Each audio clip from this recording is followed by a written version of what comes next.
पुंडरीकवरदे श्री ज्ञानदेव सद्गुरुनाथ महाराज। हे ईश्वरा सर्वांना चांगली बुद्धी दे, आरोग्य दे, सर्वांना सुखात आनंदात ऐश्वर्यात दे, सर्वांचं भलं कर, कल्याण कर, रक्षण कर आणि तुझे गोड नाम मुखात खंडराम दे. आज या ठिकाणी मंचर विभागात येण्याचा माझा पहिलाच प्रसंग आहे. 10 वर्षापूर्वी मी येणार होतो, मग काही कारणामुळे येऊ शकलो नाही आणि आज 10 वर्षांनी का होईना पण मी या ठिकाणी पोचलो.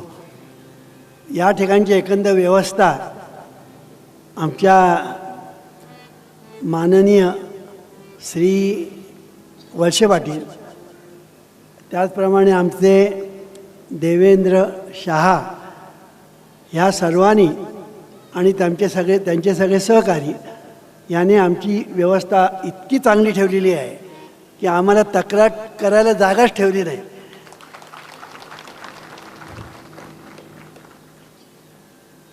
प्रवचनाला सुरुवात करण्यापूर्वी काही गोष्टींचा खुलासा करणं मला आवश्यक वाटतं. मी इथे कुठल्याही धर्माचा प्रचार करायला आलेलो नाही, कुठल्याही जातीचा प्रचार करायला आलेलो नाही, कुठल्याही संप्रदायाचा प्रचार करायला आलेलो नाही, कुठल्याही पक्षाचा प्रचार करायला मी इथे आलेलो नाही. या ठिकाणी मी जो आलेलो आहे तो तुम्ही सर्व मंडळी सुखी व्हावीत, सुखी असावीत, सदैव सुखी असावीत यासाठी प्रबोधन करण्यासाठी मी इथे आलेलो आहे.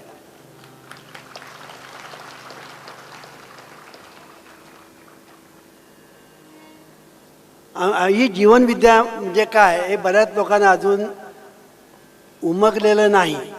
जीवनविद्या ही एक फिलॉसॉफी आहे, एक तत्त्वज्ञान आहे आणि ते आगळं आणि वेगळं आहे. परंपरेला सोडून नाही पण परंपरेपेक्षा वेगळं असं हे तत्त्वज्ञान आहे.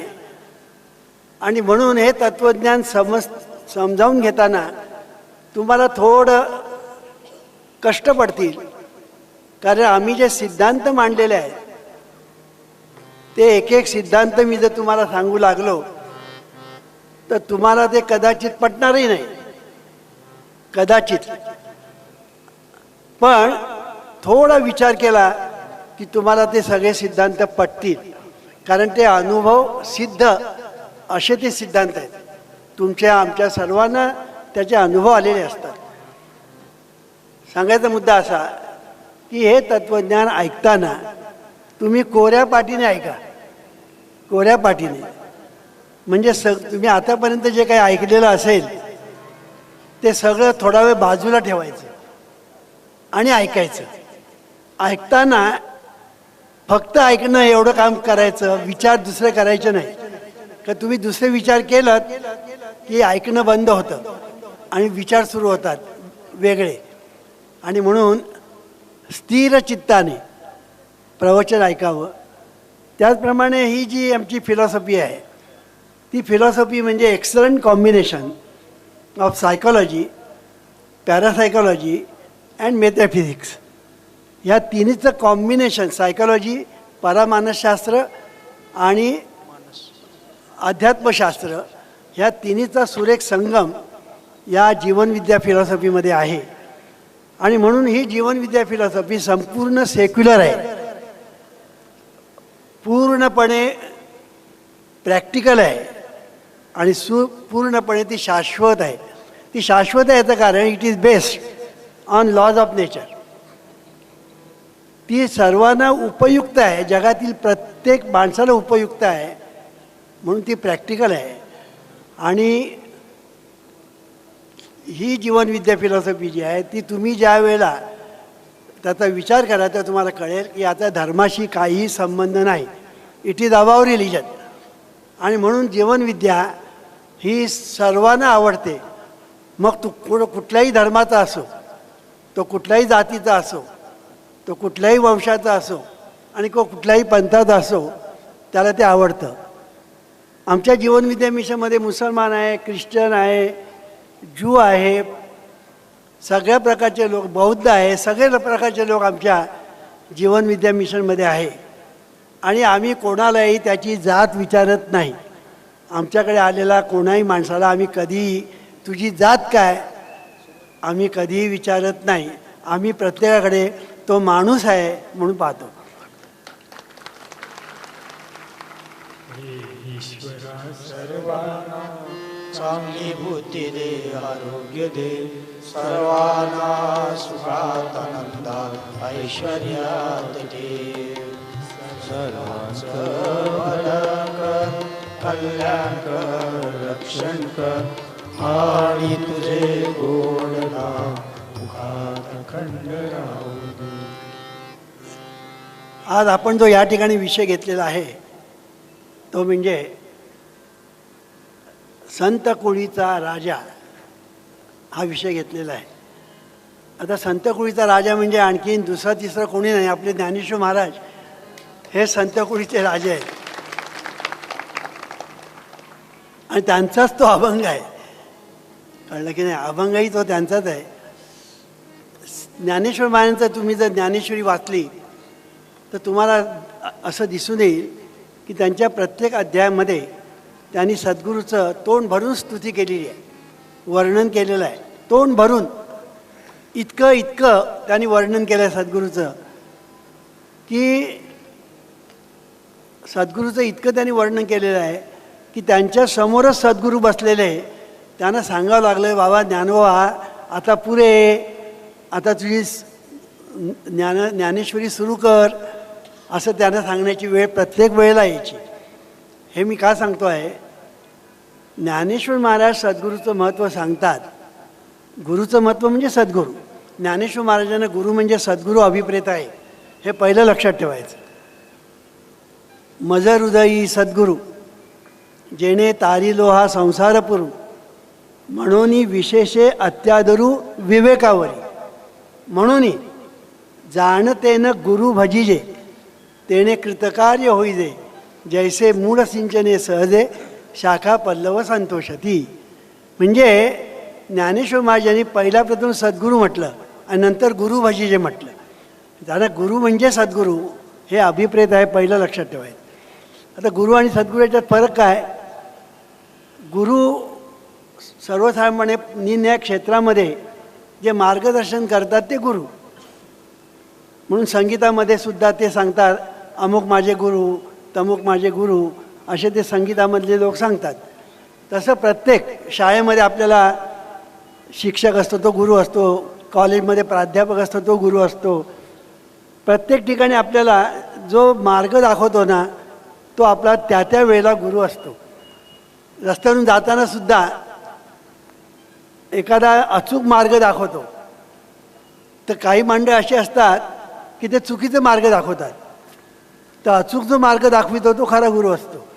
हे मी काय सांगतो आहे की गुरु म्हणजे काय, तर आपल्याला जो मार्ग प्रत्येक क्षेत्रामध्ये जे निरनिराळे क्षेत्र आहेत त्यामध्ये आपल्याला जो शिकवितो, मार्गदर्शन करतो, त्याला आपण गुरु म्हणतो. कोणी शिक्षक म्हणतात, कोणी प्राध्यापक म्हणतात, अशा तऱ्हेने म्हणतात. अध्यात्मामध्ये सद्गुरू म्हणतात, कारण अध्यात्म विद्या विद्यानाम असं म्हटलेलं आहे गीतेमध्ये. म्हणून अध्यात्म शिकविणारे त्यांना सद्गुरू असं आपण म्हणत असतो. गुरु, सद्गुरू आणि पुन्हा जगद्गुरू. जगद्गुरू कोणाला म्हणतात की जे प्रपंच आणि परमार्थ दोन्ही शिकवितात त्यांना जगद्गुरू असं वास्तविक म्हणतात. जीवनविद्येमध्ये संसार आणि परमार्थ किंवा प्रपंच आणि अध्यात्म ह्या दोन्हीला समतोल लेखलेला आहे. की जसं एखाद्या पक्षाला दोन पंख उडण्यासाठी आवश्यक असतात त्याप्रमाणे आपल्याला सुद्धा दोन पंख पाहिजेत. एक पंख म्हणजे संसार आणि दुसरा म्हणजे परमार्थ. हे दोन्ही पंख आहेत आणि अतिशय महत्त्वाचे आहे. एका पंखाने पक्षी उडू शकत नाही, तसे आपण सुद्धा एका पंखाने म्हणजे फक्त संसार म्हणजे संसार किंवा परमार्थ म्हणजे परमार्थ जगू शकत नाही. म्हणून संसार आणि परमार्थ ह्या दोन्ही गोष्टी अत्यंत महत्त्वाच्या आहेत. जीवनविद्येने आणखीन एक महत्त्वाची गोष्ट सांगितली, ती म्हणजे संसार सुखाचा करणं म्हणजे परमार्थ. हा एक नवीन सिद्धांत. मी मगाशी सांगितलं की जीवनविद्येने नवीन नवीन सिद्धांत मांडलेले आहेत. त्यापैकी एक अत्यंत महत्त्वाचा सिद्धांत तो म्हणजे संसार सुखाचा करणे म्हणजे परमार्थ. हा जो संसार सुखाचा करणं म्हणजे परमार्थ असं आम्ही जेव्हा म्हणतो त्यावेळेला गणिताच्या भाषेत बोलायचं म्हणजे संसार प्लस सुख इक्वल टू परमार्थ. सांगायचा मुद्दा असा की लोकांना सुख पाहिजे असतं, देव नको असतो. तुम्ही मला काय वामनराव बोलता? मी सांगत नाही, तुकाराम महाराजच सांगतात. तुकाराम महाराज एका अभंगामध्ये म्हणतात, देव घ्या कोणी, देव घ्या कोणी. म्हणून ते सगळ्यांना सांगतात, देव घ्या, देव घ्या, मी तुम्हाला देव द्यायला तयार आहे. लोक काय म्हणतात? देव न लगे, देव न लगे, साठवणीचे जागे रुजले. म्हणजे काय? आम्हाला तुझा देव नको, कारण देवाला ठेवायला आमच्याकडे जागाच नाही. हे तुकाराम महाराजांनी 350 वर्षापूर्वी सांगितलं आहे, लक्षात ठेवा. आज परिस्थिती वेगळी नाही. आज आमच्या जीवनविद्या मिशनमध्ये आमच्याकडे अनेक लोक येतात, देव कोणालाच नको असतो, सद्गुरूही कोणाला नको असतात. कळलं की नाही? त्यांना फक्त पाहिजे असतं ना, ते सुख पाहिजे असतं. आणि म्हणून सुखासाठी लोक तळमळत असतात. कळलं की नाही? आता सुखासाठी तळमळसी तरी जाय एक पंढरीसी एक वेळ, असं नामदेव महाराजांनी एकदा म्हटलेलं आहे एके ठिकाणी. पण पंढरीला सगळे नेहमी नेहमी जातात दरवर्षी, पण ते सुखी झाले का? तर आम्ही अनेक लोकांना विचारलं, बा तुम्ही इतकंच पंढरीला दरवर्षी जाता, तुम्ही सुखी आहात का? ते नाही म्हणतात. संसारामधल्या अडचणी दूर झाल्या का? नाही म्हणतात. संसारातली भांडणं गेली का? नाही म्हणतात. संसारामध्ये मुलं पास होतात का? नाही म्हणे, नापास होतात. मग तुम्ही तीर्थयात्रा करून जे मिळवायला पाहिजे म्हणजे सुख, ते तुम्हाला मिळालं का? ते नाही म्हणतात. हे मी काय सांगतो आहे की सुख नावाची जी गोष्ट आहे ती सुख म्हणजे काय लोकांना माहितीच नाही. पहिली गोष्ट, मी जर आता तुम्हाला विचारलं, या ठिकाणी तुम्ही एवढे लोक बसलेले आहात, मला तुम्ही सांगा सुख तुम्हाला पाहिजे म्हणजे नेमकं काय पाहिजे? काय सांगणार तुम्ही? तुम्ही माझ्या तोंडाकडे बघणार आणि मी तुमच्या तोंडाकडे बघणार, कारण तुम्ही कधी विचारच केलेला नाही की मला सुख पाहिजे म्हणजे काय पाहिजे. ह्याचा परिणाम असा झालेला आहे की आपण सुख सुख सुख करून पळत सुटतो, धावत सुटतो, पण सुख अगदी हाताला लागत नाही. ज्ञानेश्वर महाराज म्हणतात, पारियाचा रवा भूमीवर पडलेला आहे आणि तो उचलायला गेला ना तर हाताला लागतो, पण हातात येत नाही.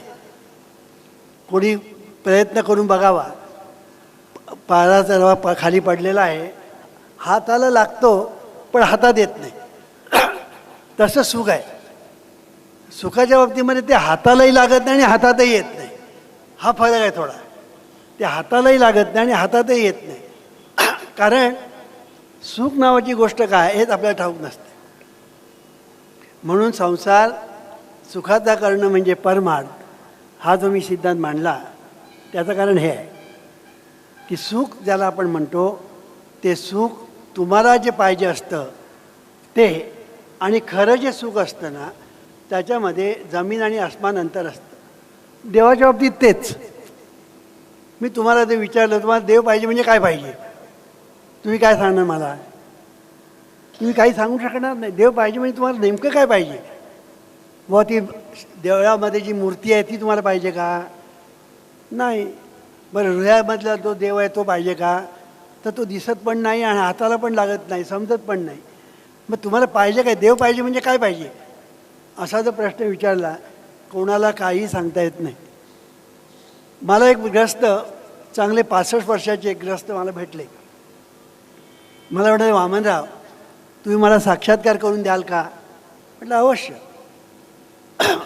पण मला तुम्ही एक सांगा, साक्षात्कार म्हणजे काय तुम्हाला ठाऊक आहे का? त्याने त्याचा कधी विचारच केलेला नव्हता. म्हणून मी आता कधी विचारच नाही केला. मग तुम्हाला साक्षात्कार पाहिजे म्हणजे काय पाहिजे? आज साक्षात्कार या नावाखाली लोक काही बडबड करतात, काही बोलतात. अमक्याला साक्षात्कार झाला आणि तमक्याला साक्षात्कार झाला. अरे तुला कसं कळलं त्याला साक्षात्कार झाला म्हणून? तुला माहिती आहे का साक्षात्कार म्हणजे काय ते? आणि मग एवढी दवंडी पिटवतात, अमक्याला साक्षात्कार तमक्या लोक हे त्याच्या वाटेमागे धावतात. मला सांगायचा मुद्दा असा, आज परिस्थिती अशी झालेली आहे की खरं सांगायचं म्हणजे तो थोडासा एक वेड्यांचा बाजार आहे म्हटलं तरी चालेल. कळलं की नाही? सुखाच्या पाठीमागे धावतात पण सुख माहीत नाही, देवाच्या पाठीमागे धावतात पण देव माहीत नाही. अशी परिस्थिती आज आहे. म्हणून ह्याला वेड्यांचा बाजार म्हटलं आहे. जगी हा खास वेड्यांचा पसारा माजला सारा. जगी हा खास वेड्यांचा पसारा माजला सारा. कुणाला वेड कनकाचे, कुणाला कामिनीसाठी, कुणाला वेड धर्माचे, कुणाला वेड सत्तेचे. जगी हा खास वेड्यांचा पसारा माजला सारा. जगी हा. अशी आज परिस्थिती आहे. आज वेड्यांचा बाजार आपण म्हणतो. सगळेजण धावतायत धावतायत धावतायत. अरे पण तुम्ही कुठे धावता, कशासाठी धावता ते आम्हाला माहीत नाही म्हणाले. एक ससा होता, एक ससा. एकदा अशी गंमत झाली की आकाशामध्ये ढगांचा गडगडाट झाला. एवढे मोठे ढगांचा गडगडाट झाला की तो ससा घाबरला आणि पळत सुटला. कारण का आकाश कोसळेल आपल्या डोक्यावरून. पलटा पलटा कोणीतरी विचारलं कुत्र्याने, अरे तू पलटोस का? मला वेळ नाही बोलायला, चला माझ्या पाठीमागे. कुत्र्याने विचार केला, ज्यावरती या धावतो त्यावरती काहीतरी असलं पाहिजे. तोही धावायला लागला. इतक्यात तिकडनं एक लांडगा आला. तो म्हणाला, तुम्ही धावता कशाला? आम्हाला बोलायला वेळ नाही, तू चल. सगळी रांग लागली. कुत्रा धावतोय, लांडगा धावतोय, कोला धावतोय, कोणाच्या पाठीमागे? सस्याच्या पाठीमागे. शेवटी वाघ धावतोय पाठीमागे, सिंह धावतोय. अशी ही एक प्रोसेशन सुरू झाली. एवढ्यात एक माणूस आला. त्याने विचारलं सिंहाला, अरे तू या राजा आहेस पशूंचा, तू धावतोस कशाला? तो मला कुठे माहिती आहे म्हणाले. हा वाघ धावतो म्हणून मी धावतो म्हणाले. वाघाला विचारलं तू का धावतो? मला कुठे माहिती आहे. हा हत्ती धावतो म्हणून मी धावतो. करता करता करता सशापर्यंत पाळी आली. सशाला विचारलं तू का धावतोस? तो म्हणतो मला बोलायला वेळ नाही. बोलायला वेळ नाही? त्याला उचललं आणि एक कानफाटच मारली. आता बोल. हा बोलतो बोलतो वडाला. मग सशाने सांगितलं काय आहे? म्हणाले आकाशामध्ये गडगडाट झाला, ते आकाश माझ्यावर कोसळणार अशी मला भीती वाटली म्हणून मी पळत सुटलो. मग त्याने विचारलं माणसाने, अरे मूर्खा, तू कुठे गेला तरी आकाश डोक्यावरच आहे आणि कुठे गेला तरी आकाश कोसळायचं असेल तर तुझ्या अंग कोसळणार, तर धावतोच कशाला? तसं आज आपली परिस्थिती आहे की आपण धावत सुटलेलो आहोत. कोणा विचारलं मग तू धावतोस का? माहीत नाही. धावतो कशाला? अरे तू लग्न करतो. कशाला लग्न करतो? म्हणजे काय? वडिलांनी सांगितलं म्हणून. कळलं की नाही? मुलं कशाला झाली? मुलं झाली म्हणजे काय? निसर्गाचा तोंड. म्हणजे कोणाचं विचारलं बाबा तू शिकतोस कशा? आता ही मुलं जातात ना शाळेमध्ये कॉलेजमध्ये, तुम्ही त्यांना विचारा तू शाळेत कशाला जातो, तू कॉलेजमध्ये कशाला जातो, उत्तर देता येणार नाही. कळलं की नाही? माझे आई वडील मला पाठवतात म्हणून मी जातो हे उत्तर देणार. हे मी का सांगतो आहे, ही परिस्थिती गंभीर आहे. मला सांगायचं आहे की आपण काय करतो आपल्याला ठाऊक नाही. आपण जन्माला का आलो? मी जर तुम्हाला विचारलं खरं सांगा, तुम्हाला मी विचारलं जन्माला तुम्ही का आलात, काय उत्तर देणार? मला काय आम्ही जन्माला आलो मग मरेपर्यंत जगायचं. याच्यापेक्षा तुम्ही काय उत्तर देणार? पण जीवनविद्येने वेगळं सांगितलं. जीवनविद्येनं सांगितलं अरे तू जन्माला आलास, तो आनंद वाटता आनंद लुटण्यासाठी जन्माला आला. आता हा सिद्धांत लक्षात घ्या, जीवनविद्येचा फार महत्त्वाचा सिद्धांत आहे की आनंद वाटता वाटता आनंद लुटण्यासाठी माणसाचा जन्म आहे. आता हे किती लोकांना माहिती आहे? माहीत नाही. म्हणून आपल्या जीवनामध्ये काय चाललेलं आहे, जिकडे तिकडे बघावं ना प्रॉब्लेम्स, जिकडे तिकडे बघावं ना तर अडचणी, जिकडे तिकडे पाहावं ना तर तंटे बखेडे, भांडण तंटे सगळं चाललेलं आहे. दंगे धोपे, युद्ध लढाया सगळीकडे चाललेलं आहे. कुठलंही घर बघितलं ना महाभारत चालू, प्रत्येक घरामध्ये महाभारत म्हणजे भांडण तंटे. म्हणजे बुवा काही नाही म्हणून भांडण, काही आहे म्हणून भांडण, तर थोडं आहे म्हणून भांडण. अशा तऱ्हेने सगळ्या गोष्टी आपण जर पाहिल्या तर जिकडे तिकडे तंटे बखेडे, भांडण तंटे, कोर्ट कचऱ्या चालू आहेत. कोणाला मनाला स्थिरता नाही, कोणाच्या मनाला शांती नाही, कोणाला सुख माहीत नाही, कोणाला आनंद माहीत नाही. जीवन जगतो आपण म्हणजे मरतपर्यंत आपलं जगायचं म्हणून जगायचं. ह्या जगण्याला काही अर्थ नाही, ह्या जगण्याला काही अर्थ नाही. आता माननीय वळसे पाटीलने सांगितलं की या मंचर विभागामध्ये आणि आंबेगावामध्ये आणि आसपास पूर्वी काय होतं आणि आज काय हे त्यांनी सांगितलं मगाशी. आज सगळी समृद्धी आलेली आहे, तरी लोक सुखी आहेत का? लोक सुखी नाही. का? त्याचं कारण असं आहे की तुम्हाला जेव्हा सर्व काही मिळतं ना तेव्हा जे मिळालेलं असतं ना त्याची किंमत जाते, त्याची किंमत जाते, त्याची किंमत वाटत नाहीशी होते. कळलं की नाही? नवीन मोटार घेतली की त्याचं काय कौतुक, पुढे त्या मोटारीचं कसला त्रास म्हणून वाटायला लागतो, कारण चालवायला लागतं. मग काय काय गोष्टी कराव्या लागतात, कुठे ती बिघडते कुठे काय. पण पहिल्या प्रथम मोटारीचं कौतुक फार. प्रत्येक गोष्ट तसंच. लग्न करायच्या वेळेला लग्न करायचं म्हणजे काय, लग्न केल्यानंतर आकाश फक्त आता 2च बोटं, स्वर्ग 2च बोटं, असं प्रत्येक तरुण माणसाला वाटत असतं. मलाही तसं वाटत होतं. म्हणजे मी लग्न केल्याबद्दल मला पश्चाताप झालेला नाही. I love my wife.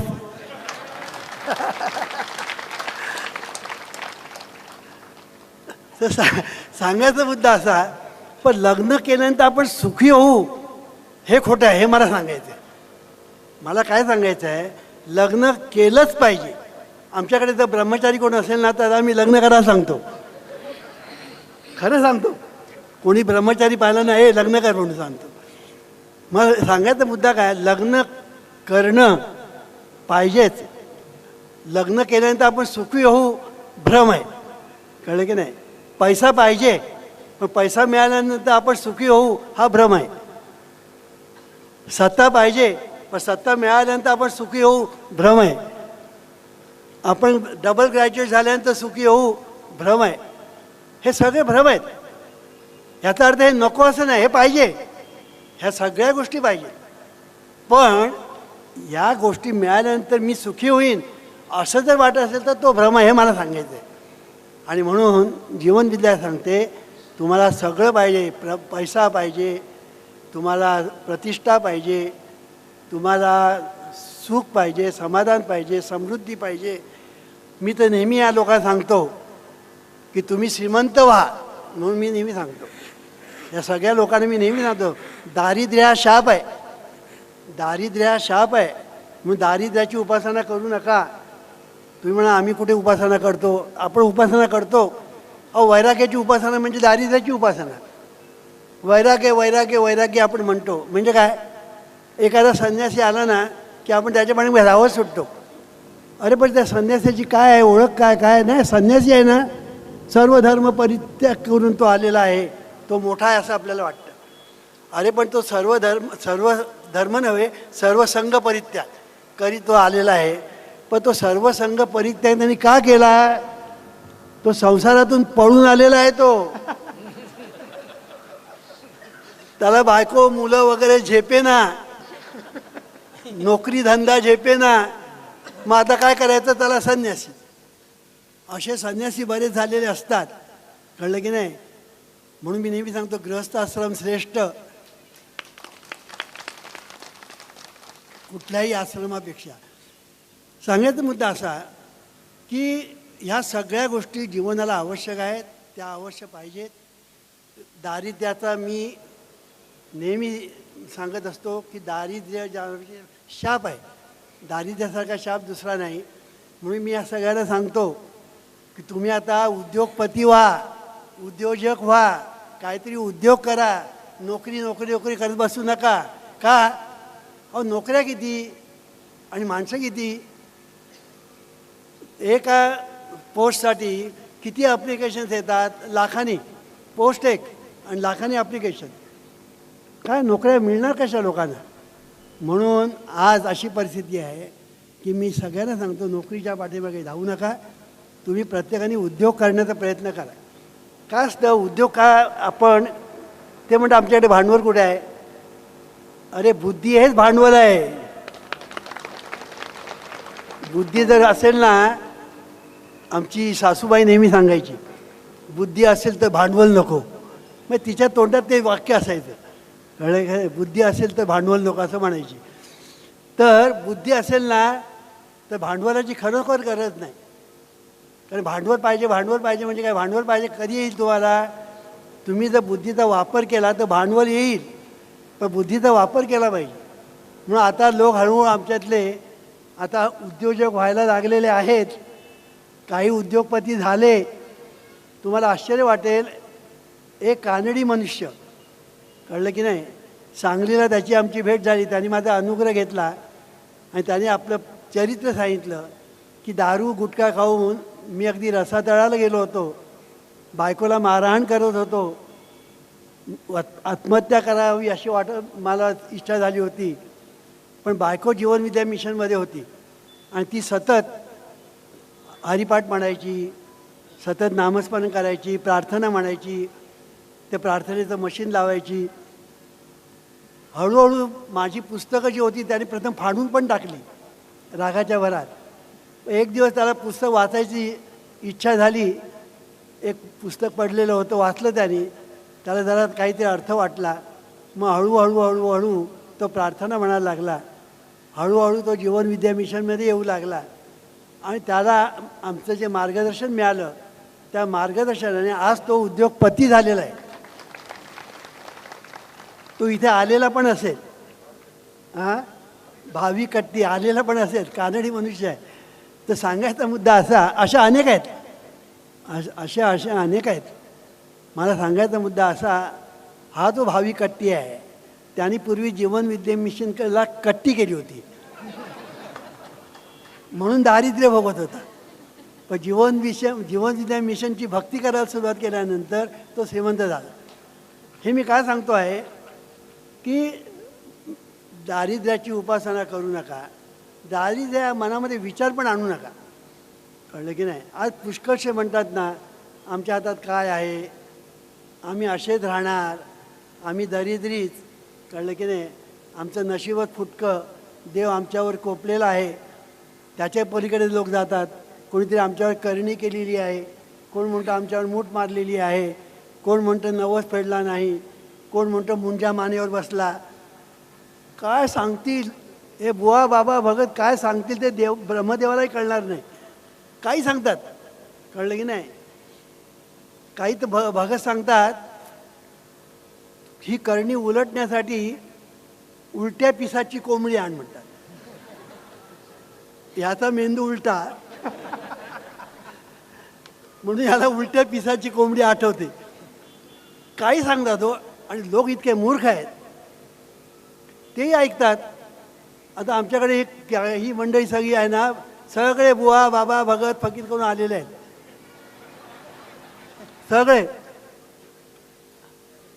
सगळे याच्यापैकी बरेच इथे बसले 12 आमच्या आहेत. सगळे बुवा बाबा फकीर करून आलेले आहेत. कळलं की नाही. काय सांगते. आणि किती पैसे खर्च केले, हजारो पैसे खर्च केले त्यांनी. त्या मंचरमधलेच काही नामधारक आहेत. तर सांगायचा मुद्दा असा, ह्यांच्या नादी लागू नका. बुवा बाबा भगत फकीर. मला सांगा, तुकाराम महाराज गेले होते का कुठल्या भगताकडे, देवऋषीकडे? तुकाराम महाराजांनी कधी असं म्हटलं की माझ्यावर करणी केली म्हणून माझ्यावर हे प्रसंग आले असं कधी म्हटलं? तुकाराम महाराजांनी कधी नवस केला? तुकाराम महाराज म्हणाले की माझ्या मानेवर मुंजा बसला म्हणून? जे आपल्या संतांनी कधी केलं नाही ते तुम्ही करता हे मला सांगायचं आहे. बुवा बाबा भगत फकीर देव ऋषी ह्यांच्या वाटेला संत कधी गेले नाहीत, पण आम्ही परमार्थ करणारे लोक, परमार्थ करणार बरं का, त्यांच्या वाटेला जातो आपण आणि आपली वाट लावून घेतो. हे जर तुम्हाला नको असेल तर पहिलं स्टॉप हे पहिलं तुम्ही हे बंद करा. कळलं की नाही? तुमच्यावर कोणीही करणी करत नसतं. कळलं की नाही? कोणीच करणी करत नसतं. कोणी करणी केली असं म्हटलं किंवा तुम्हाला वाटलं तर ती करणी नसते. आता उदाहरणच देतो. तुमच्या घरामध्ये लिंबू पडला, तुमची कशी भीतीने गाळ उठते की नाही? कारण त्या लिंबूला टाचण्या लावलेल्या असतात, हळद कुंकू अमुक तमुक लावलेलं असतं, आणि तो लिंबू तुमच्या खिडकीतून घरात पडला की सगळे घाबरून जातात, अरे करणी झाली करणी झाली करणी झाली. आणि मग काय, मग आता काय, बुवा बघत बसलेलेच असतात वाट बघत. गिऱ्हाईक आलं म्हणाले. मग गिऱ्हाईक काय सांगतो, तुम्ही नवस केला नाही ना म्हणून म्हणाले हे असं चाललेलं आहे. कोणी नवस केला नाही तर म्हणाले तुमच्या वडिलांनी नमस्कार केलं नाही. तर म्हणाले आम्हाला वडिलांनी कधीच सांगितलं नाही आम्ही नवस केला नाही. तर वडिलांनी तर आजोबांनी केला असेल म्हणाले. म्हणजे आजोबा नाही तर पणजोबा, पण काहीतरी कोणीतरी नवस केला पण तो फेडला नाही असं सांगतात. काही लोक काय सांगतात, तुमच्या घरामध्ये भांडण नंटे वकडे होतात ना, त्याचं कारण तुमच्यावर कोणीतरी करणी केली. आता ही करणी उलटल्याशिवाय हे सगळं होणार नाही. मी तुम्हाला एक सांगतो, हे करणी आणि ते उलटवणं वगैरे जे आहे ना, हे सगळं थोतांड आहे. सगळं थोतांड आहे. तुमच्या घरामध्ये लिंबू पडला, पहिलं काम करा, तो लिंबू उचला, नळाखाली धुवा, टाचण्या काढा, नळाखाली धुवा, कापा आणि मस्त सरबत करून प्या. काही होणार नाही. कशावरून? ह्या सगळ्यांनी प्रयोग केले. कळलं की नाही?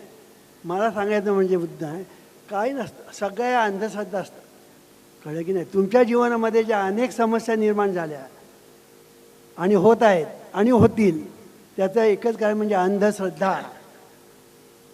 श्रद्धा पाहिजे, पण ती डोळ्यात श्रद्धा पाहिजे, आणि त्याच्याही पलीकडे आत्मश्रद्धा पाहिजे. आत्मश्रद्धा ही फार महत्त्वाची आहे. डोळ्यात श्रद्धेपेक्षाही आत्मश्रद्धा महत्त्वाची. आत्मश्रद्धा म्हणजे काय? हृदयस्थ परमेश्वरावर आपण प्रेम करणं, त्याच्यावर श्रद्धा ठेवणं म्हणजे आत्मश्रद्धा. आता हृदयामध्ये देव आहे, हृदयामध्ये परमेश्वर आहे असं आपण नेहमी ऐकतो. सगळे लोक सांगतात, प्रवचनकार, कीर्तनकार, पुस्तकामध्ये हृदयामध्ये देव आहे, हृदयामध्ये देव आहे. मी एकाला विचारलं, काय रे हृदयामध्ये देव आहे हे तू ऐकलंस ना? हो म्हणाला. वाचलंस ना? हो म्हणाला. मग हृदयात देव कसा असू शकेल? मी विचारलं त्याला, तुझं हृदय केवढं आहे? म्हणाले एवढं आहे. आणि देव केवढा आहे? अनंत. मग अनंत देव तुझ्या हृदयामध्ये कसा राहणार? अरे हो म्हणाले, मला माहीत नाही. म्हणजे हृदयात देव आहे म्हणजे काय हेच लोकांना माहीत नाही. हृदय म्हणजे काय माहीत नाही. काही लोक म्हणतात हृदय म्हणजे ते इथे आहे, काही लोक म्हणतात ते इथे आहे, काही लोक म्हणतात इथे आहे, काही लोक इथे आहे. आम्ही तुम्हाला सांगतो हृदय म्हणजे काय. हृदय म्हणजे आपल्या ठिकाणी जी दिव्य जाणीव नांदते त्याला हृदय असं म्हणतात. आणि ही जी दिव्य जाणीव जी आहे ती जाणीव त्याच्यामध्ये देव आहे याचा अर्थ असा, त्याच्यामध्ये स्वानंद आहे, म्हणून गोविंद आहे, विठ्ठल आहे, परमेश्वर त्याच्यामध्ये आहे. आणि म्हणून जाणीव हा त्या सच्चिदानंद स्वरूपाचा एक रूप आहे. आनंद हे त्याचं स्वरूप आहे आणि शक्ती हा त्याचा गाभा आहे. म्हणून आपण म्हणतो सच्चिदानंद स्वरूप चैतन्य शक्ती म्हणजे देव. एवढं एकदा लक्षात ठेवा की देव देव म्हणून काय आहे, उगीच कशाला तरी देव समजू नका. देव म्हणजे सच्चिदानंद स्वरूप चैतन्य शक्ती म्हणजे देव. त्यालाच आपण विठ्ठल म्हणतो, कोण गणपती म्हणतो, कोण शंकर म्हणतो. नाना तऱ्हेची नावं त्या आपण देवाला दिलेली आहे. तर देव एकच आहे आपण लक्षात ठेवायचं, अनेक देव नाहीत. आणि हा देव आपल्या हृदयामध्ये आहे, म्हणजे आपल्या जाणीवेत आहे. आणि जाणीवेमध्ये तो आहे, त्याची जाणीव आज आपल्याला नाही म्हणून झाला तो भ्रम. म्हणून आपल्या शास्त्रामध्ये सांगितलेलं आहे की तुझ्या ठिकाणी भ्रम निर्माण झालेला आहे, त्यालाच भवरोग असं म्हणतात. आणि हा जो भवरोग झालेला आहे त्याच्यातून तू मुक्त व्हायला पाहिजे. मग त्याच्यासाठी काय केलं पाहिजे? मोक्ष. पण मोक्ष पाहिजे म्हणजे काय ते सुद्धा लोकांना माहीत नाही. सगळे कीर्तनकार प्रवचनकार काय सांगतात? मोक्ष म्हणजे जन्म मरणातून सुटका. त्याला मोक्ष म्हणत नाही. जन्म मरणातून सुटका म्हणजे मोक्ष नव्हे. मग मोक्ष म्हणजे कशाला म्हणतात? तुकाराम महाराजांनी सांगितलं, आपुली आपण करा सोडवण, संसार बंधन तोडा वेगी, असं म्हटलेलं आहे. की संसार बंधन जे आहे ना ते वेगी तोडा म्हटलेलं आहे. आता संसार म्हणजे काय असं ज्यावेळेला विचारलं जातं तेव्हा संसार याचा अर्थ असा की आपल्या ठिकाणी जे अज्ञान आहे, आपल्या ठिकाणी जो भ्रम आहे, तो भ्रम म्हणजे खऱ्या अर्थाने आपला संसार, शास्त्रातला संसार. हा बायका मुलांचा मी म्हणत नाही. जो संसार किंवा भवरोग म्हणतात, तो भवरोग म्हणजे आपल्या ठिकाणी जो भ्रम आहे. म्हणून एका ठिकाणी समर्थ रामदास स्वामींनी असं म्हटलेलं आहे की भ्रम कशाला म्हणतात? ऐसे भ्रमाचे लक्षण विसरे आपणा आपण. आपण आपल्याला विसरतो, याला भ्रम असं म्हणतात. हे ईश्वरा सर्वांना चांगली बुद्धी दे, आरोग्य दे, सर्वांना सुखात आनंदात ऐश्वर्यात ठेव, सर्वांचं भल कर, कल्याण कर, रक्षण कर, आणि तुझे गोड नाम मुखात अखंड राहू दे. म्हणून या भ्रमाला भवरोग म्हणतात. आणि हा भवरोग वैद्यम असं म्हटलेलं आहे. तर सांगायचा मुद्दा असा, मी परमार्थाकडे फार जाणार नाही, पण आपल्या ठिकाणी जे अज्ञान आहे हाच खरा संसार आहे असं म्हटलं तरी चालेल. आणि म्हणून जोपर्यंत अज्ञान आपल्या ठिकाणी नांदतं तोपर्यंत जीवनामध्ये अनेक प्रॉब्लेम निर्माण होतात. अज्ञान कशाचं? आपल्याला अज्ञान निन्या गोष्टीचं असतं. मी फक्त देवाचं अज्ञान एवढाच मी भाग म्हणत नाही. आता अनेक सावकारांनी शेतकऱ्यांना लुबाडलं. कशामुळे? सावकारांचं अज्ञान. कशावर सही करायचे? सावकार पुढे करायचं त्या कागदावर सही करायचे. आपण कशावर सही करतो त्यांना माहीत नाही. आणि जनरेशन टू जनरेशन त्यांचं कर्ज कधी फेडायचं नाही, पिटायचं नाही, आणि ते आपले गुलामासारखे सावकाराकडे राबायचे. अशी बरेच दिवस आपल्या देशामध्ये आणि अजूनही काय काय ठिकाणी चाललेलं आहे. हे कशामुळे? अज्ञान. प्रत्येक गोष्ट आपल्याला रोग होतात, अज्ञान. आपल्या जीवनामध्ये नाना समस्या निर्माण होतात, अज्ञान. आपल्या जीवनामध्ये दुःख निर्माण होतं, अज्ञान. आपल्या जीवनामध्ये भांडणतंटे बखेडे होतं, अज्ञान. आपल्या राष्ट्रामध्ये दंगेधोपे होतात, अज्ञान. जगामध्ये युद्ध लढाया होतात, अज्ञान. म्हणजे सगळ्या ठिकाणी जे अज्ञान नांदतं ना, हे अज्ञान सर्व दुःखाला कारणीभूत आहे. हे लक्षात ठेवायचं. म्हणून आपल्या ठिकाणी जोपर्यंत ज्ञानाचा उदय होत नाही तोपर्यंत आपल्याला खऱ्या अर्थाने सुखी जीवन प्राप्त होणार नाही. म्हणून आम्ही काय सांगतो, तुम्ही हुशार व्हा, ज्ञानी व्हा, बुद्धिमान व्हा. तुम्ही ज्ञानी व्हा, तुम्ही हुशार व्हा, बुद्धिमान व्हा सारे. तुम्ही ज्ञानी व्हा, तुम्ही हुशार व्हा, बुद्धिमान व्हा सारे. ज्ञानी व्हा, तुम्ही हुशार व्हा, बुद्धिमान व्हा सारे. तुम्ही ज्ञानी व्हा, तुम्ही हुशार व्हा, बुद्धिमान व्हा सारे. नाथांच्या संदेशाला संदेशाला पैनाथांच्या संदेशाला पैनाथांच्या संदेशाला पैनाथांच्या संदेशाला मनात रुजवावे हे जग सुखी व्हावे हे जग सुखी व्हावे हे जग सुखी व्हावे हे राष्ट्र आमचे सर्वांगाने पुढे पुढे जावे हे राष्ट्र आमचे सर्वांगाने पुढे पुढे जावे हे जग सुखी व्हावे हे जग सुखी व्हावे हे जग सुखी व्हावे हे जग सुखी व्हावे तुम्ही हुशार व्हा, बुद्धिमान व्हा, ज्ञानी व्हा, हे आम्ही ओरडून ओरडून सतत सांगत असतो कारण की ह्याच्यासाठी शिक्षण पाहिजे. शिक्षण हे फार महत्त्वाचे आहेत. ह्या बायका बऱ्याचशा बायका मला ते अर्धवटच शिक्षण सोडून दिलेलं असतं. कारण काय मी मग तू का शिक्षण सोडलं. आमच्याकडे एक कामवाली आली परवाच्या दिवशी, हुशार, तोंडावर सुद्धा हुशारीचं तेज होतं, हुशार, पण 4 इयत्ता झाली, स्कॉलरशिप तिला मिळाली होती. ती म्हटलं अरे तू शाळा का सोडली आणि हे तू काम का करते. तिने काय सांगावं, माझे वडील दारू पित होते, आमचा सगळा पैसा गेला आणि मला काम करण्याची वेळ आली. बघा म्हणजे कसा संबंध जुळतो ते बघा, की आपल्या जीवनामध्ये जी दुःख निर्माण होतात त्याला कारण कोणी करणी केलेली नसते, कोणी मूठ मारलेली नसते, त्याला कारण आपणच असतो. म्हणून आम्ही सांगतो तूच आहेस तुझ्या जीवनाचा शिल्पकार.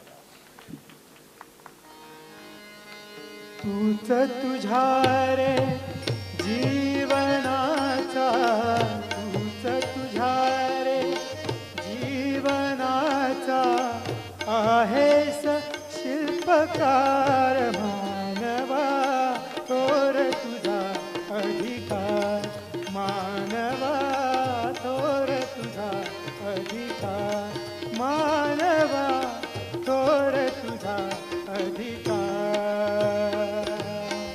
तूच तुझ्या रे जीवनाचा तूच तुझ्या रे जीवनाचा आहेस शिल्पकार. मानवा तोर तुझा अधिकार मानवा तोर तुझा अधिकार मानवा तोर तुझा अधिकार.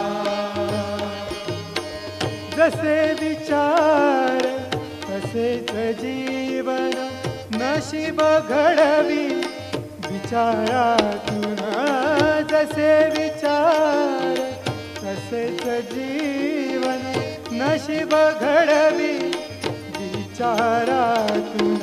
बनवून फुले जीवन सुंदर बनवून फुले जीवन सुंदर देई जगाधार. मानवा थोर तुझा अधिकार मानवा थोर तुझा अधिकार मानवा थोर तुझा अधिकार.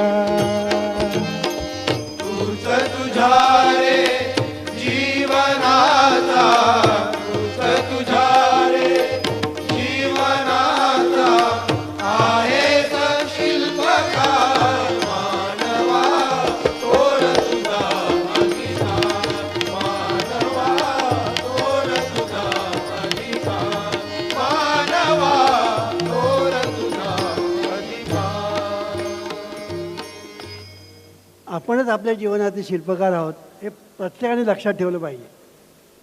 कोण म्हणतात देव आमच्यावर कोपला, कोण म्हणतो देव आमच्यावर रुसला आणि मगाशी सांगितल्याप्रमाणे करणी केली अमुक केली तमुक, हे सगळं खोटं आहे. अहो काय देवाला काहीच पडलेलं नाही, कळलं की नाही. माणूस हा प्राणी देवाच्या खिचगणतीत नाही.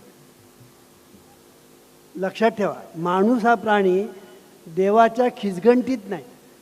तुम्ही म्हणा कसं काय, सांगतो तुम्हाला.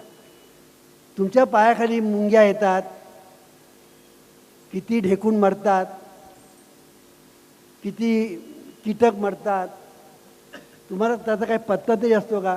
कारण तुमच्या खिचगंटीत ते नसतात. त्या मुंग्या, ते ढेकूण आणि ते तुमच्या खिचगंटीत पण नसतात. तसा माणूस हा प्राणी आहे ना, तो देवाच्या खिचगंटीत पण नाही. अहो, अनंत कोटी ब्रह्मांड, लक्षात घ्या, अनंत कोटी ब्रह्मांड. आणि अनंत कोटी ब्रह्मांडामध्ये मला सांगा, आशिया खंडाला किती स्थान आहे?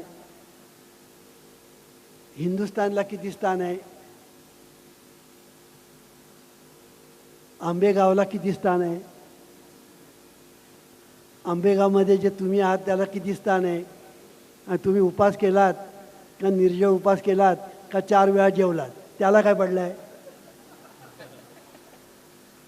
तुम्ही जे इथे खिचगंटीत नाही तिकडे तुम्ही उपास करता. हे सगळं आपण आपल्यासाठी, आपल्या समाधानासाठी आणि आपल्या आरोग्यासाठी करत असतो. उपास करायला पाहिजे पण आरोग्यासाठी, देवासाठी नाही. लक्षात ठेवा, आरोग्यासाठी उपास करायचे, देवासाठी नाही. जे काही करायचं ना आपण ते देवासाठी नाही, आपण आपल्यासाठी करत असतो. हे लक्षात ठेवा. तर सांगायचा मुद्दा असा की आपण इतके अज्ञानी आहोत, आपल्या ठिकाणी इतकं अज्ञान भरलेलं आहे की ते अज्ञानी आपण आहोत हेच आपल्याला ठाऊक नाही. हे काय शिकवणार आहेत आम्हाला, आम्हाला सर्व कळतं असं म्हणणारे लोक पुष्कळ असतात. कळलं की नाही? आता आमची प्रवचनं ऐकण्यापूर्वी असे काय काय प्रिन्सिपॉल वगैरे ते सांगायचे आम्हाला, अहो वामनराव, तुमचं प्रवचन ऐकण्यापूर्वी आम्हाला असं वाटत होतं की आम्हाला सर्व कळतं, पण प्रवचन ऐकल्यानंतर आम्हाला कळलं की आम्हाला काहीच कळत नाही. ह्याचं कारण का? की आपल्याजवळ एक भ्रम असतो की आपल्याला सर्व कळतं म्हणून, आणि तेच आपल्या दुःखाला कारणीभूत ठरतं.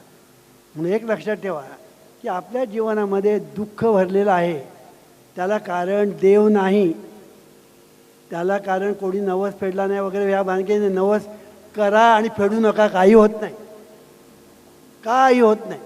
म्हणजे तुम्ही तसं करा असं माझं म्हणणं नाही. कळलं की नाही? मी का म्हणतो, का तुमच्या मनाला खात येईल, अरे आपण नवस केला फेडला नाही, नवस केला फेडला, मग एकदा फेडून मोकळा हो. कळलं की नाही? पण फेडला नाही म्हणून काहीही होत नाही, देवाला काही पडलेलं नाही, हे लक्षात ठेवा.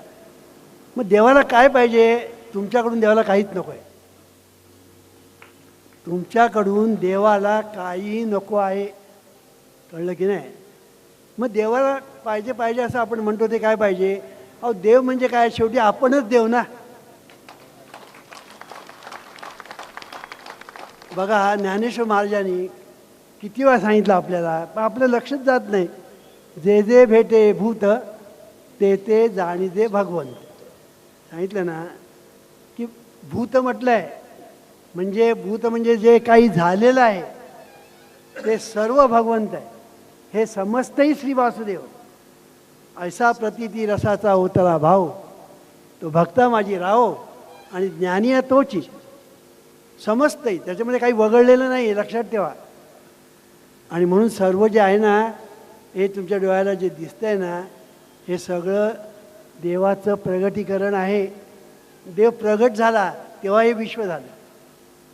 हे जेव्हा प्रगट झालं ना, तेव्हा ते प्रगट झाले. माझे या विस्तारलेपणाचे नावे हे जगती नोय आघवे, जैसे दूध मुराले स्वभावे तरी तेची दही, की बीजची झाले तरू अथवा भांगाराची अलंकारू, तैसा मज एकाचा विस्तार ते हे जग, असं म्हटलेलं आहे. जग म्हणजे माझा विस्तार आहे.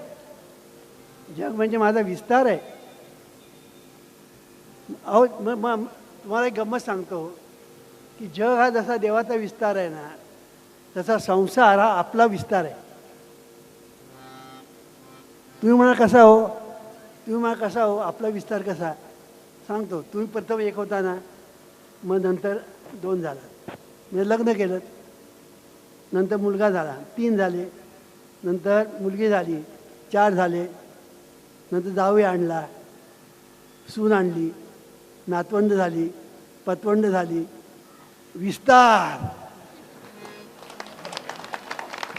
तसा म्हणजे एकाचा विस्तार, तो हा संसार. कळलं की नाही? आणि देवाने काय म्हणायचं? तैसा मज विस्तारतो हे जग.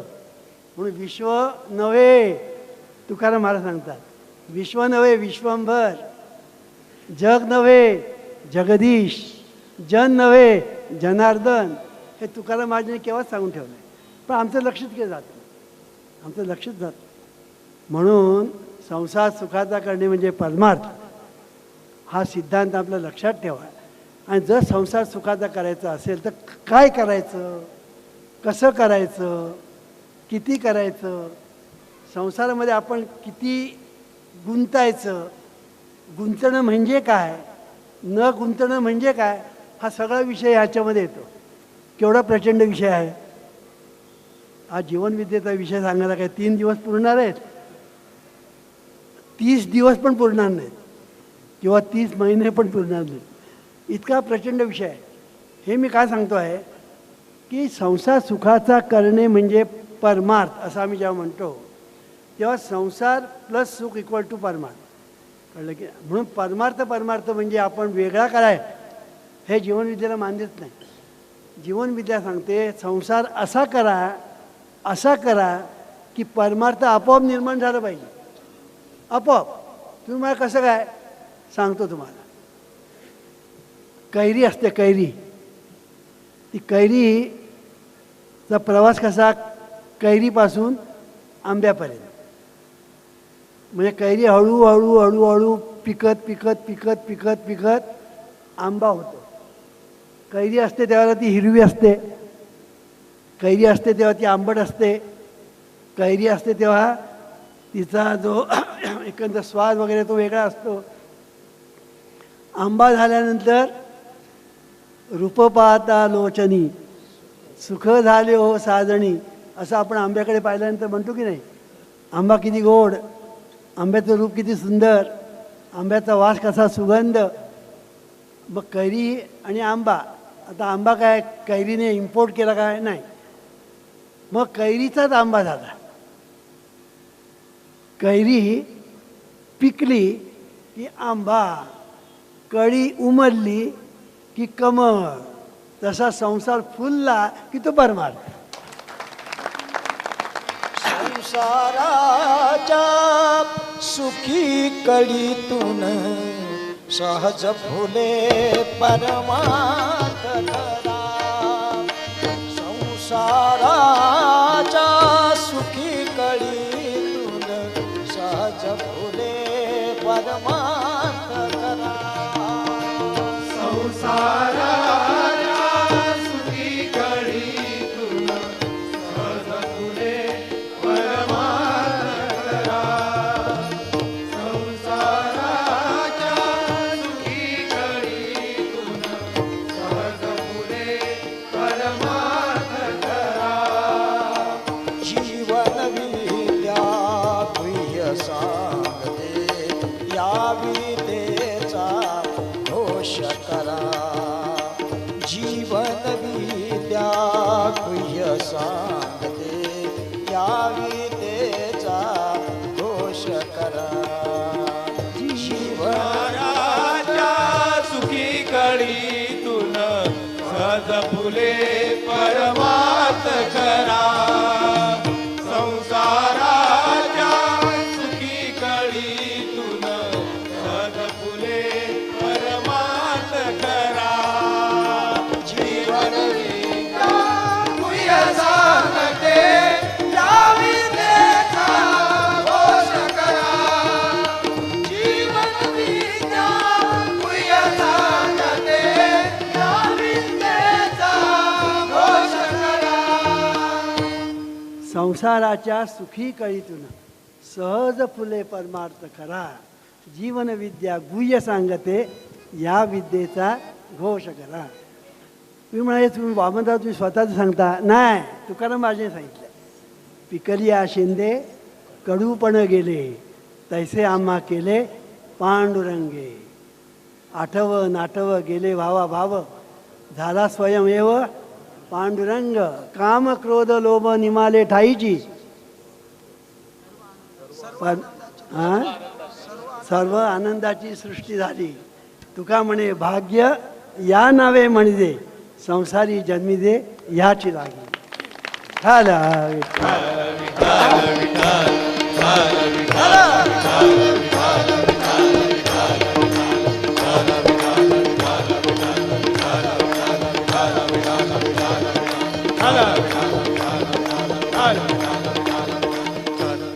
पिकली या शेंदाडे म्हणून एक फळ आहे. ते कच्चं असतं तेव्हा कडू असतं, पिकतं तेव्हा गोड होतं. म्हणजे आंब्यासारखं कैरी असते तेव्हा आंबट, पिकल्यानंतर गोड. तसं संसार हा जेव्हा कच्चा असतो ना तेव्हा तो कडू असतो, दुःखाचा असतो. पण तो पिकतो ना तेव्हा संसार गोड होतो. मग संसार गोड व्हायला पाहिजे का कडू असायला पाहिजे हे तू ठरव, कारण तूच आहेस तुझ्या जीवनाचा शिल्पकार. आपण आपल्या जीवन शिल्पकार आहोत आणि म्हणून आपल्या जीवनाचं शिल्प आपण घडवलं पाहिजे. आता शिल्प घडवायचं म्हणजे ज्ञान पाहिजे. कोणी शिल्प घडवू शकत नाही, शिल्पकलेचं ज्ञान पाहिजे. आणि ते जर ज्ञान नसेल तर शिल्प काय घडवणार? म्हणजे गणपती करायला जाईल आणि होईल वानर, तसं व्हायचं ते. म्हणून ज्ञान पाहिजे. म्हणून मगाशी सांगितलं ज्ञान हा देव, हे जीवनविद्या सांगते. ज्ञान हा हे जीवनविद्या सांगते. या देवाची उपासना करा हे जीवनविद्या सांगते. आणि तुकाराम महाराज हेच सांगतात, पण तुमचं त्याच्याकडे लक्ष नाही. तुका म्हणे ज्ञान तोची नारायण.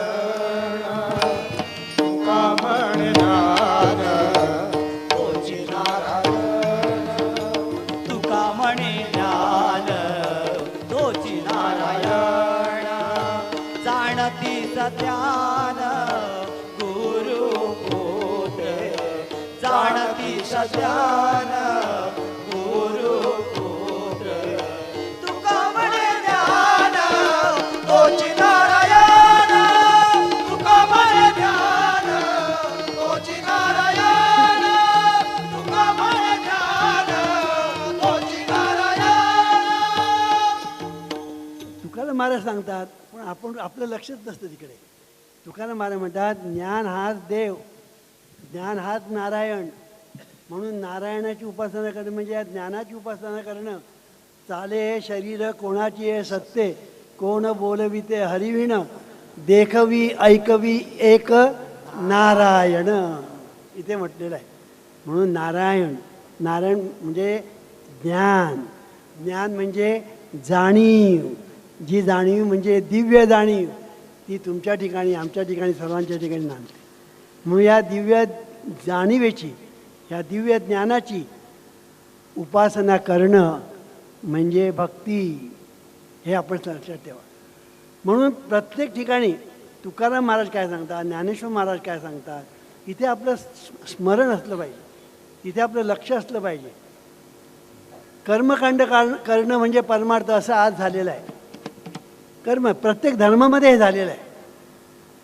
प्रत्येक धर्मामध्ये जे त्यांची जी एक फिलॉसॉफी ज्याला म्हणतात ना, ती फिलॉसॉफी बाजूलाच पडलेली असते आणि कर्मकांडावर सगळा भर पडलेला असतो. आणि कर्मकांड आपल्या धर्मामध्ये काय, कुठल्या धर्मामध्ये काय, शेवटी कर्मकांड लोक करत बसतात, त्याला धर्म समजतात, त्या धर्मासाठी पुन्हा तंटे बकडे मारामाऱ्या करतात आणि या देशाची वाट लावतात. हे मी सांगतो एवढ्यासाठी की आपल्याला हे राष्ट्र संपन्न करायचं असेल, श्रीमंत करायचं असेल, मोठं करायचं असेल, सगळ्या राष्ट्रांच्या पुढे प्रगतीपथावर जायला पाहिजे असेल, तर तुम्ही ज्ञानी व्हा, तुम्ही बुद्धिमान व्हा, तुम्ही हुशार व्हा. हे जीवनविद्या पुन्हा पुन्हा सांगतो. मी हे का सांगतो आहे की ज्ञानाची उपासना करायला कोणी सांगतच नाही. भगवद्गीतेने सांगितलं, लक्षात नाही. आम्ही भगवद्गीता पाठ करतो, पण अर्थाकडे पाठ.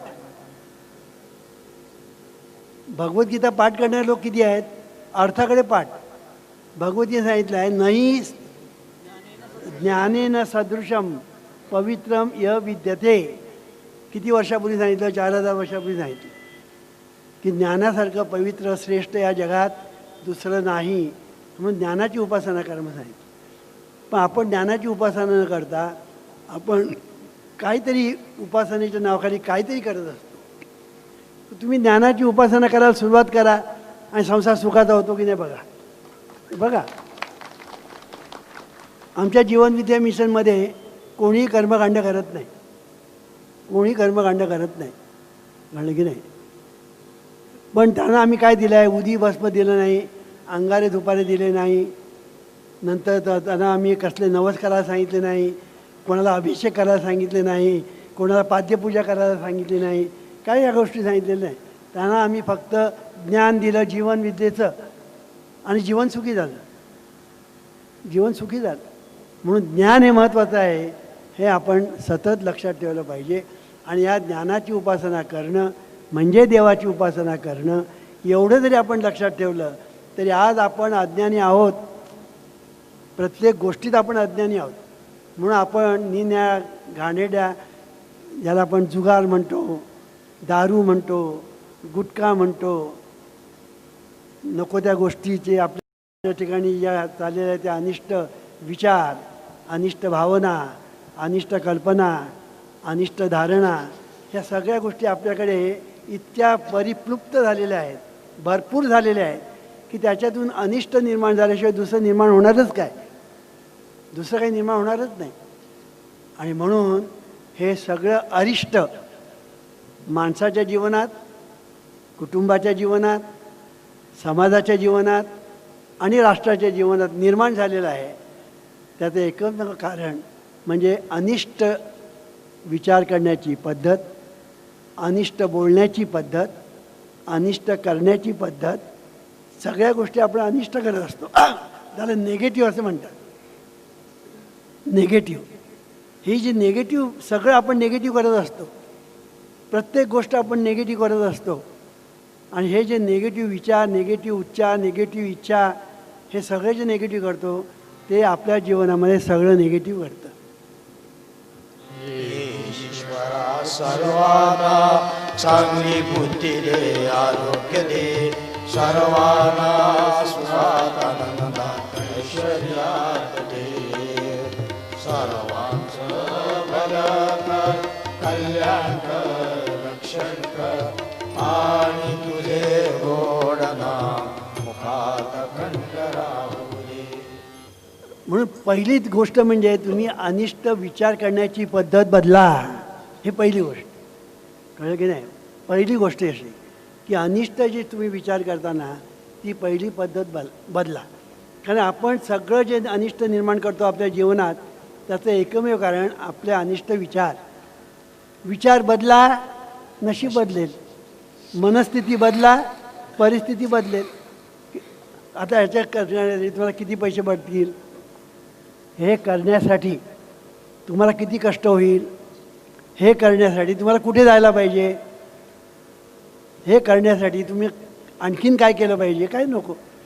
फक्त जीभ उचलायची आणि चांगले विचार करायचे, जीभ उचलायचं आणि चांगलं बोलायचं, जीभ उचलायची, चांगली इच्छा करायची. जे जे काही आपण करू ना ते मनामध्ये सतत चांगलं असलं पाहिजे, कळलं की नाही. म्हणून think good, wish good, speak good, do good. किती सोपं आहे, अतिशय सोपं आहे, पण आपण ते करत नाही. आणि एवढं करून काय होणार आहे. वामनराव, तुम्ही विश्व प्रार्थना म्हणा सांगताय, विश्व प्रार्थना म्हणून काय होणार आहे. अरे काय होणार आहे म्हणजे करून बघ ना. साखर कशावरून गोड आहे, पुरावा दे. आता मी पुरावा कसा आणणार, साखर गोड आहे, कशा पुरावा द्या आम्हाला, त्याशिवाय आम्ही खाणार नाही. खाऊ नको.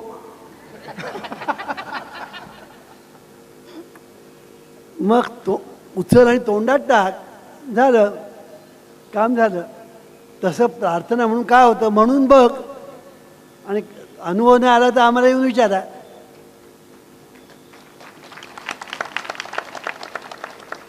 आता एक घडलेली गोष्ट सांगतो तुम्हाला. एक बाई होती, कळलं की नाही, चेंबूरची गोष्ट आहे बरं का. चेंबूरची ही बाई, तिने टी व्हीवर, मला बघितलेलं नाही, माझी पुस्तकं वाचलेली नाही, प्रवचनं ऐकलेली नाही, पण टी व्हीवर तिने माझं प्रवचन ऐकलं.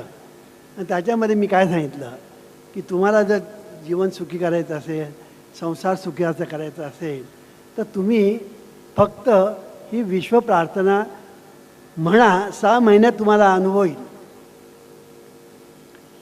आणि मी एक वाक्य पुढे बोललो, ही विश्व प्रार्थना म्हणाला तुमच्या बापाचं काय जातं. असं मी त्या टी व्हीवर एक वाक्य बोललो. तुम्हाला ना कष्ट ना खर्च, कुठे जायला नको, कुठे यायला नको. ही विश्व प्रार्थना म्हणाला तुमच्या बापाचं काय जातं म्हणा ना. तेवढं तिने ऐकलं. तिने आम्हाला जो अनुभव सांगितला नंतरचा ते मी सांगतोय. ती बाई असं म्हणाली की खरंच माझ्या बापाचं काय जातं, म्हणून तर बघूया. म्हणजे बघा, मला बघितलेलं नाही, माझं प्रवचन ऐकलेलं नाही, ते टी व्हीवर ऐकलं तेवढंच.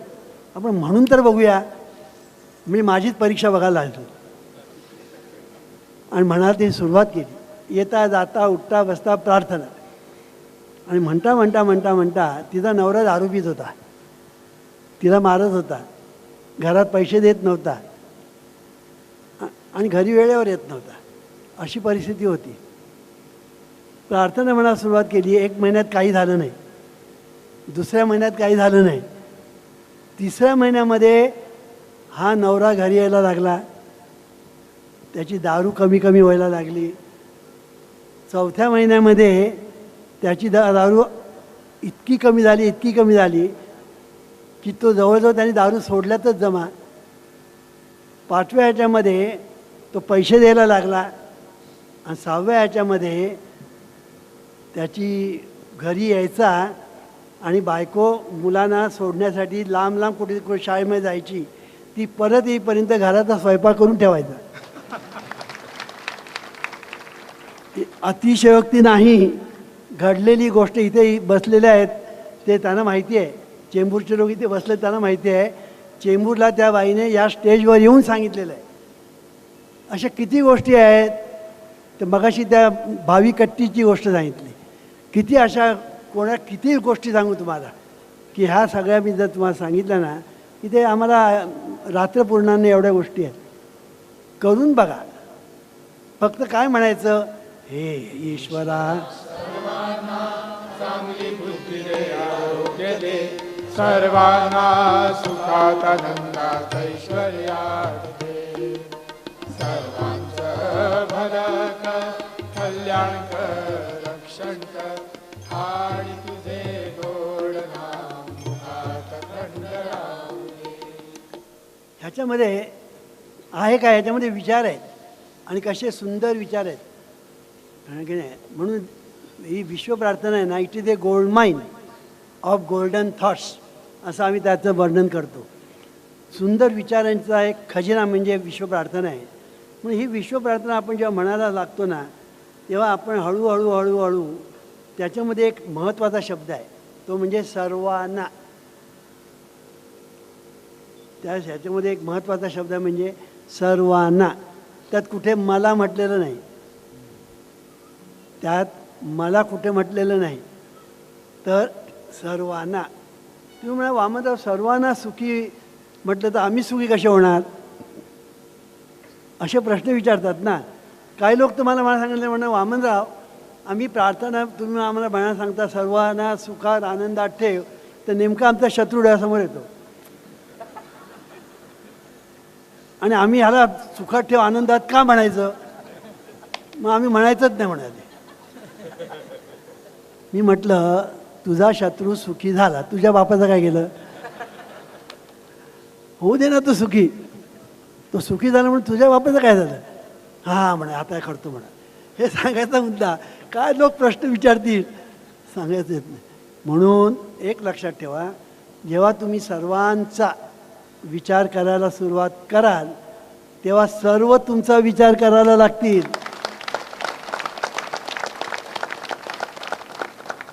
तुमच्या जीवनातले प्रश्न हे तुमचे राहणार नाहीत, ते सर्वांचे होतील. काय गंमत आहे बघा, तुमच्या जीवनातले प्रश्न हे तुमचे राहणार नाहीत, कारण तुम्ही जेव्हा सर्वांचा विचार करता तेव्हा ते प्रश्न हे सर्वांचेच होतात. आणि म्हणून तुम्हाला कुठून कशी काय मदत होईल सांगता येत नाही. तुम्हाला कळणार पण नाही मदत मला आली कशी, त्याने मला मदत कशी केली आणि माझं हे सगळं कसं व्यवस्थित झालं तुम्हाला कळणार पण नाही. ही सगळी किमया आहे, हे सगळे चमत्कार आहेत, पण ते हातातून अंगठी काढण्याचे वगैरे नाहीत. हे चमत्कार जे आहेत ते हातचलाकीचे प्रयोग नाहीत, इथून काढण्याचे नाहीत. कळलं की नाही?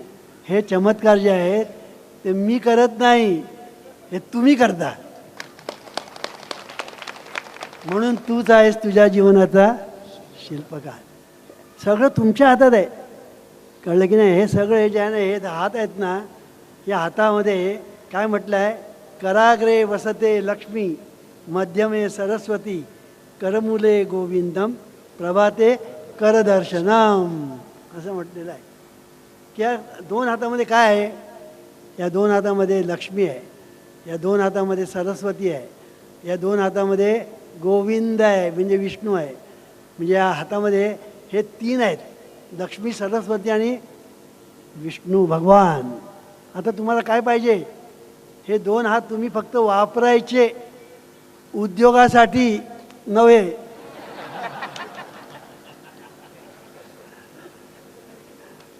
आज आपण हे वापरतो कशासाठी?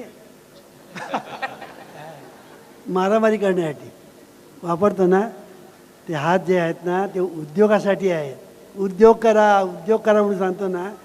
म्हणून वृद्धी सिद्धी घरी ज्याचे, जो उद्योगाचे घरी वृद्धी सिद्धी वास करी, असं म्हटलेलं आहे. जो उद्योग करतो ना त्याच्या घरी वृद्धी सिद्धी वास करतात. म्हणून उद्योगपती व्हा, उद्योग व्हा, उद्योजक व्हा. मेहनत करा, कष्ट करा.